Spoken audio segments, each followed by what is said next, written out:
الف سے زیادہ ہو اور نہ ایک الف سے کم۔ اور الف کی مقدار معلوم کرنے کا طریقہ یہ ہے کہ بند انگلی کو مناسب رفتار سے کھولنا یا کھلی ہوئی انگلی کو مناسب رفتار سے بند کرنا۔ جتنے وقت میں انگلی بند ہوتی ہے یا کھلتی ہے یہ الف کی مقدار ہیں۔ غلطیوں کی نشاندہی۔ بعض بچے با کے ادائیگی کے وقت منہ بند رکھتے ہیں، یہ غلط ہے، جیسے ب، کیونکہ الف کی ادائیگی منہ کے کھولنے سے ہوتی ہے، جیسے با۔ بعض بچے الف کے بعد حمزہ کا اضافہ کرتے ہیں، یہ غلط ہے، جیسے با۔ بعض بچے با کے الف کی ادائیگی کے وقت آواز میں لہراؤ سا پیدا کرتے ہیں، یہ غلط ہے، جیسے با، بلکہ آواز کو بالکل سیدھی رکھیں، جیسے با۔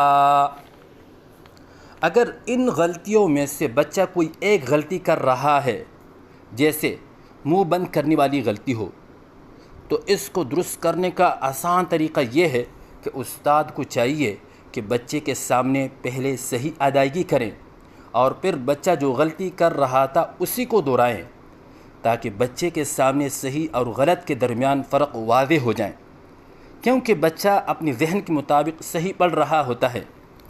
اگر اس سے بھی یہ غلطی درست نہیں ہوئی تو اس کو درست کرنے کا آسان طریقہ یہ ہے کہ جیسے ہم اردو میں کہتے ہیں بابا، تو لفظ بابا کو بالکل آہستہ بولے، بابا۔